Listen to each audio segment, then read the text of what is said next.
Of course, we should ban kitty libel and personal threats and calls for insurrection. That's a no-brainer because they're already illegal. Just as it would be illegal in an actual town square to whip out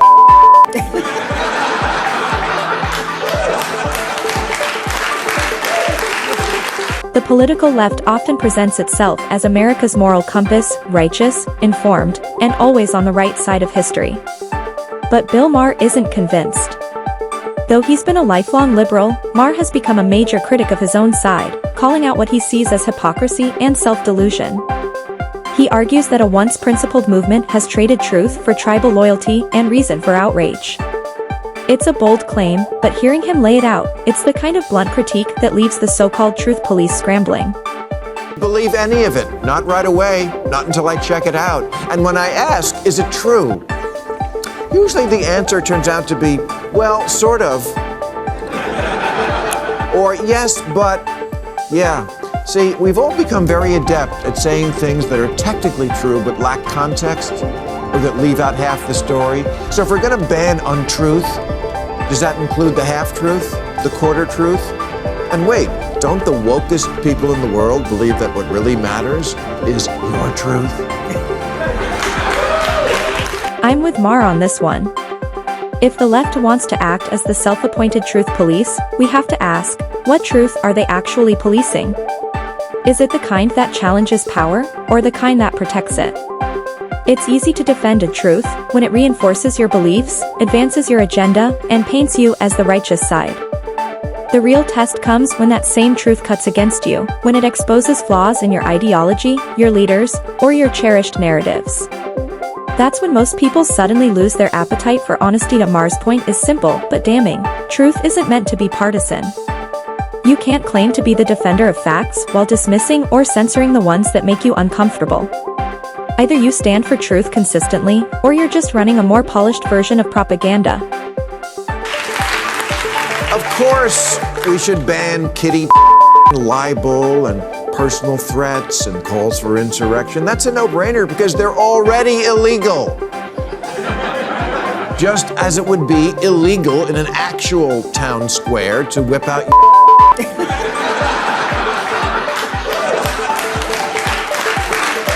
Leftists often pride themselves on policing truth, banning obvious lies, conspiracy theories, and criminal content. And sure, no one is arguing in favor of misinformation or illegal behavior. But that's the easy part. The real fight isn't about removing clear falsehoods, it's about what happens when truth itself gets twisted, filtered, or selectively framed to fit a political narrative. When facts are cherry-picked to protect an ideology or suppress dissent, that's no longer truth policing, it's truth manipulation. Maher has been calling this out for years. He sees how parts of the left have shifted from defending open debate to enforcing ideological conformity. They're not just debunking false claims anymore, they're deciding which version of the truth the public is allowed to see. And that's the most dangerous form of censorship, the kind dressed up as moral virtue, carried out in the name of protecting people from ideas they're fully capable of evaluating on their own.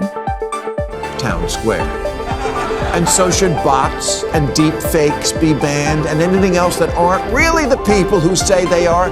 But that's an entirely different thing than actual people expressing an opinion as repugnant or offensive or as misguided as some opinions may be. This is still America.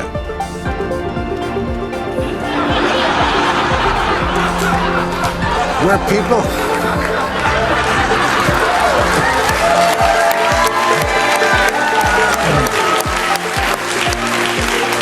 people have the right to express what they think, including to be wrong, to lie, and yes, the right to be an And if you think you know everything and no one else could possibly have some other truth, you should be glad for that protection, because you're an This is America, a place where freedom of speech isn't just a right, but the foundation of our democracy.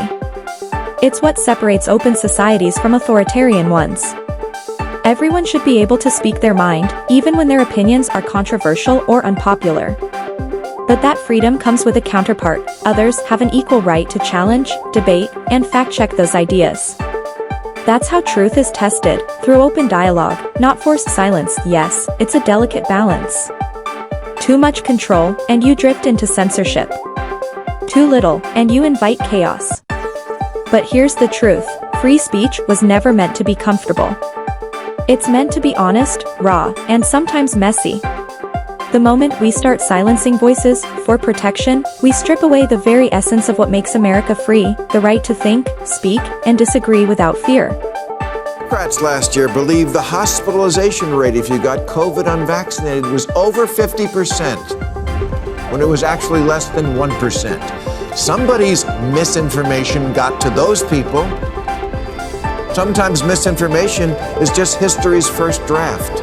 I see a lot of things on social media, and also on old fucks media. Maher isn't pulling punches when criticizing how the DNC handled COVID. In his view, the party that preached trust the science ended up promoting selective truths instead.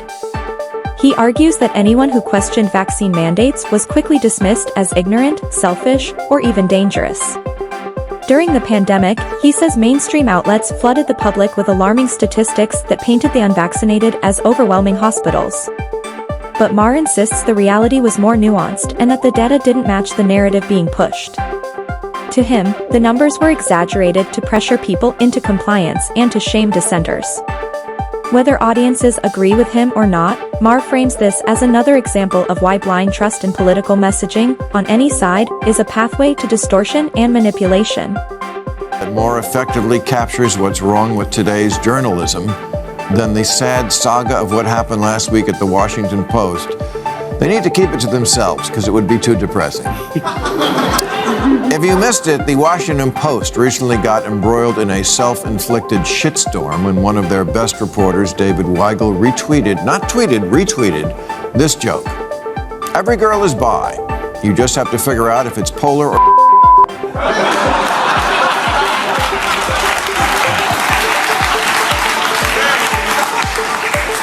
proving it is a joke. Thank you. The comedian who actually wrote the tweet called it a banal throwaway joke, which is exactly what it is.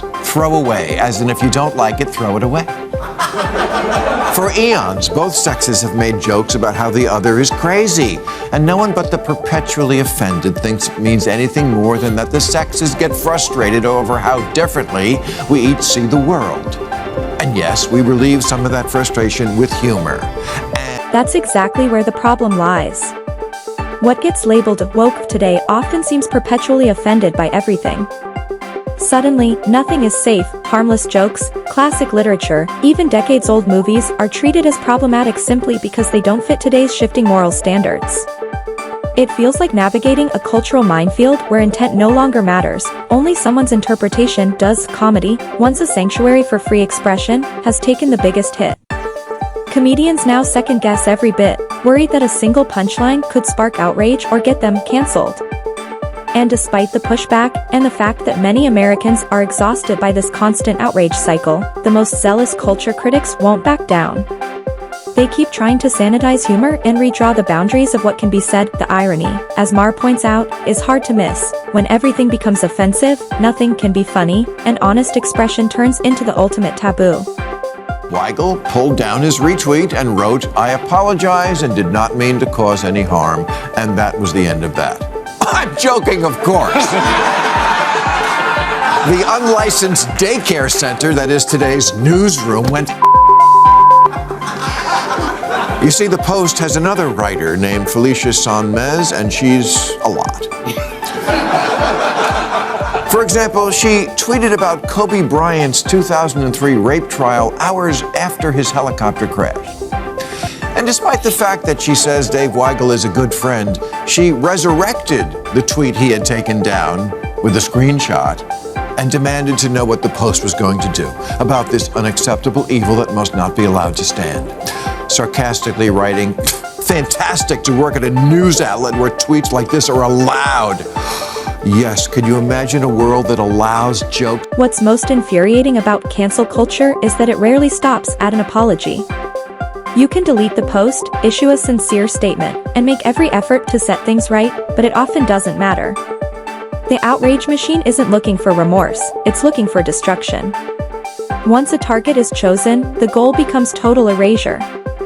Jobs, reputations, livelihoods, even families, can be dragged into the crossfire. A single misinterpreted joke or years-old comment can explode into a full-blown public pile-on, amplified by social media outrage and performative virtue signaling.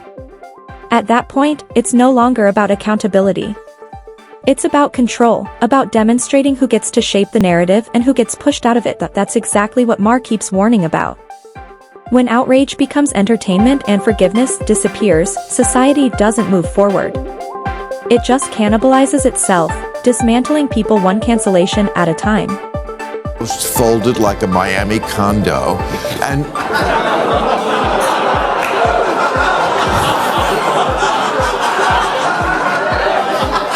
suspended Weigel without pay for a month and denounced the offending retweet as a gross violation of their values, free speech apparently not being one of them. Then a third Post reporter offered up the idea, of course on Twitter, because why do anything privately, that hey, maybe everyone was overreacting and we should all just calm down. And then it was really on. Felicia demanded that the Post discipline him and tweeted about that. I assume she's tweeting about this right now.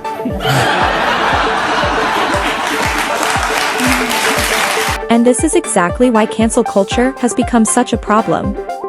It has no sense of proportion and no clear boundary. What starts as a call for accountability often morphs into a crusade against anyone who dares to think differently.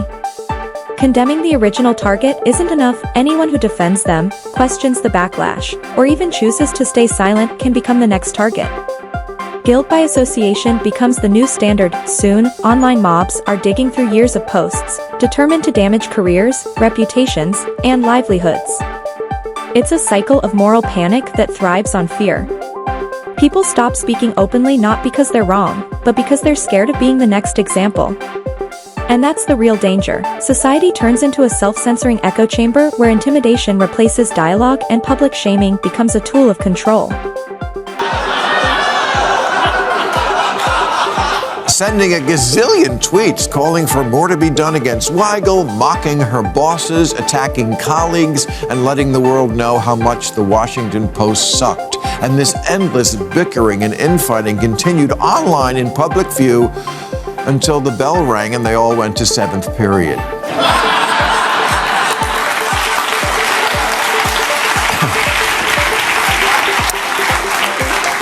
Now, note that I haven't yet told you what age Felicia Sonmez and her quarreling co-workers are. Why? Because I didn't have to. Because you can't imagine someone my age acting like... The woke crowd often seems unwilling to recognize that people make mistakes, grow, evolve, and learn. To them, a single wrong opinion or an awkward joke from years ago can define a person permanently. There's no room for context, no allowance for redemption. They overlook a basic truth. As we age and experience more of life, our perspectives naturally change. What someone said at 20 doesn't necessarily reflect who they are at 40, but in the eyes of the outrage brigade, personal growth is irrelevant. What matters is moral purity in the present moment. It's as if they've forgotten that change is at the core of being human. We're supposed to rethink, mature, and become better versions of ourselves. Yet this culture treats evolution as a flaw and forgiveness as weakness. Maher's right, this obsession with permanent punishment is exhausting, and it runs counter to the American belief in second chances. Why are we still governed by baby boomers? This is why. Because too many millennials are overly sensitive, overly fragile, and have no sense of priorities. You know, I'm sure many boomers would love to retire, but they can't. They're like the grandmother who'd much rather be watching Judge Judy, but has to raise her grandkids because her own kids are to manage it. At the end of the day, Maher's message is simple but powerful. Truth shouldn't depend on political affiliation, and freedom of speech isn't negotiable. The left's increasing focus on moral policing, cancel culture, and approved truths is doing more harm than good. When people are afraid to speak honestly, society loses its capacity for critical thinking. Comedy suffers, meaningful discussion fades, and all that remains is conformity. Maher may not be everyone's favorite voice, but he's one of the few willing to call out his own side.